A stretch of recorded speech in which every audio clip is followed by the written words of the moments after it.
I'll share my world with you. Chuck Collier, WGAR.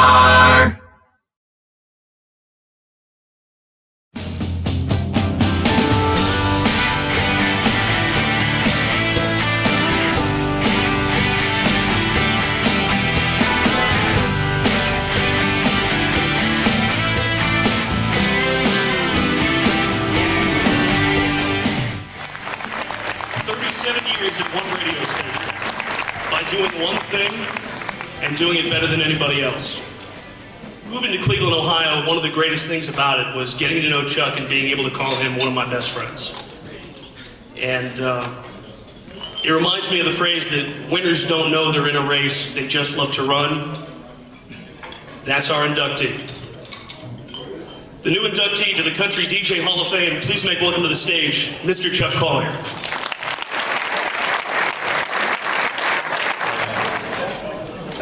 This is like family, whether we're on the music side of things or radio. We're all family. We love each other. There's a lot of love. I know a lot of you. You can't do this without family, and I've got the greatest family in the world. I've got two children. Children are 26 and 24. Jason and Melanie, they're up in Cleveland. They couldn't make it tonight. But the woman who raised them and did an exemplary job is here tonight. My lovely wife, who takes vacation time in November to come down to help me produce my CMA show. I think she really wants to say hi to Keith Urban, but she comes down anyway. My lovely wife, Joni, would you stand, Joni? We will be married 35 years in 20 days, Joni. March 23rd, our 35th wedding anniversary. She was a child brother. Darling, thank you. I love you.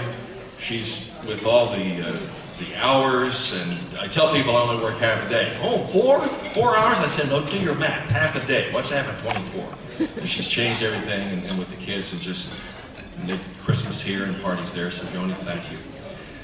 There would be no radio career without one of the dearest friends of my whole life. Every time I tell him this, he refuses to hear it. I would have been a banker, and there's nothing wrong with that. My dad was a banker. Bankers have fun, but radio, I think, is more fun. My next buddy, who we were Cub Scouts together, played basketball together, he went to the local station, WSRW in Hillsborough. Back when you could do this, open the door. The disc jockey said, "Kid, can you read?" Yeah. He was doing news at 3 o'clock. Told me about it. I said, well, maybe I can do this too. I would have never in a million years ever thought about getting into radio without my dear friend, Mr. Gary West. Gary, would you stand? This is Gary West. Without Gary, and I say it again, without Gary West, there would be no radio career. Yours truly. Gary, I owe you everything, buddy. Thank you very much. After Gary said, I'm on radio, well, I thought maybe I could try it too, so I made a microphone out of a broomstick and walked around the house talking into the broomstick. My mother Mabel, it was like, what's wrong with Charles? My dad and mother, Elroy and Mabel, have been going for years. They always supported me. Never once said, you know, why don't you go get a real job? Wonderful, wonderful ladies and parents. My mom, of course, wanted to seek relief from the broomstick. She called another family friend who worked in the bank with my dad and said, can you at least show Charles a radio station? Now, this guy had the best of both worlds because he was a banker and had a community bulletin board show at the radio station, WSRW Hillsborough. He could have said, yeah, maybe I'll do that in 10 or 12 years, I'll do that. This next gentleman traveled with his lovely wife, Dorothy, 700 miles from Florida. He took me through my first radio station. Unbeknownst to me, I didn't know what an audition was. Set up my first audition, watched in the other room while I did it, watched while I did my first newscast, 9:30 a.m., Wednesday, March 12th of 1963. Mr. Bob Hodson, Robert O., please stand up. Stand up, I love you so much. Without these people, it simply wouldn't happen. Bob, I love you. A couple of other people I'm so glad to have around, they couldn't make it tonight. The two other people watched that morning. Will Parr, who was doing, after 53 years, still doing mornings in Hillsborough. And Tom Archibald, the owner. Tom could have said, get that chubby kid out of here. I don't want him around, but he did not. I owe the world to them. A few names quickly. I was hired because of talent, or maybe they took pity on me, I'm not sure. The late Frank Stratman, my second job in Wilmington.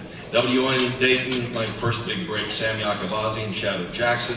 I was lucky enough to work there with Terry Wood, maybe some of you know Terry, and Lee Shannon, who was a member of this country Hall of Fame. That was back in '69. Bob Harper, WSAI in Cincinnati. John Lund, Lund Consultants, and Jack Thayer hired me WGAR in 70, Bill Brown, CBS-FM in New York. Back to GAR, Chick Watkins, Denny Nugent, some of you know Denny. Clay Honeycutt, Clay was the one who put this Hall of Fame idea into my brain in 2000, about 9 years ago. Clay, thank you so much. Kevin Matheny of Clear Channel. Mary Martin, Meg Stevens. Meg, are you here tonight? Maggie, I love you to death. Just a wonderful lady. And the current Clear Channel gang, Mike Kenny, our market manager, Mike's good people. Gotta be, he's from mine, Stomping Grounds down near Cincinnati. Mike and I both went to the University of Cincinnati, both worked at WSAI. And Mike Kenny has got a great situation going in Cleveland with Keith Abrams, our operations manager. He's got a birthday tomorrow, couldn't be here, but Keith, happy birthday. And of course, Brian Jennings. Would not be in this Hall of Fame were it not for Brian. Not right now anyway, because he did everything he could. He lobbied, he just did everything he could.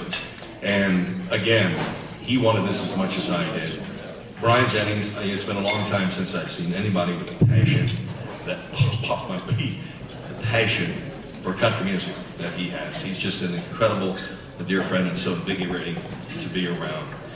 A couple of more things. My hometown is 800 people. It's like Mayberry's, New Vienna, Ohio. I'd like to recognize my New Vienna gang. Bob and Dorothy Hodson, Gary and Connie Page. Gary put a good word into a future employer for me. My cousin Tony and his wife Cheryl. Tony used to hang around the control room. There was one night he smelled death in the air. Scared us all to death. Marvin and Tamara Walls. Marvin and I played high school basketball together. John and Kathy Leibel. John showed me how to do record hops. Gary, his lovely wife Dee Dee, met Gary a minute ago. My sister Carolyn and Larry Taubenheim. The New Vienna gang, would you guys just stand out? Let them see what New Vienna, Ohio. Come on, up, come on. This is New Vienna, Ohio. We traveled to see this night. We appreciate it. A couple of quick stories, and then I'm out of here. GAR used to be owned by Nationwide Communications. Steve Berger worked his way up through Nationwide in Columbus and became president. He came in the studio one time and he said, and I naturally congratulated him. And he said, Chuck, I appreciate that, but you know, every promotion I get further and further away from the real reason I got into radio. And he pointed to the microphone. I said, yeah, that's one of the many reasons I'm still in the control room. I'm very blessed. Bill Anderson, we all know Whispered Bill. Every time I see Bill, which is 3 or 4 times, I go, Bill, when I started into radio, I'm so old, it still was the top 10 record. He goes, oh, surely not. And I said, oh, yes. But I read this about Bill, discovering one of the secrets of life, and it's easier said than done. If you can find something you're so passionate about, that's the tough part, that you would do it every day for free if you could financially for the rest of your life. Find that out, work hard, and then have somebody pay you a good buck for it. You've never worked a day in your life. And I tell my children that, I tell a lot of people that. I have never worked a day in my life. Been long play hours, a lot of stress, but I've never worked a day in my life. It's like recess, and I thank God for that. My only fear is that one of these days the teacher's going to open the door and say, Charles, time to come, class, recess is over, time to get back to school. So again, I want to congratulate my fellow inductees, Jerry House, Lynn Mullins, and Bob. They're wonderful folks. Real quick thanks to Mike McKay, who took us from the airport down here, and also to Loretta taking the pictures. This is, again, I'm humbled. I'm so appreciative. I really don't have words. And David, I'm sorry to keep you hanging for so long. Thank you all. We'll see you on the bridge.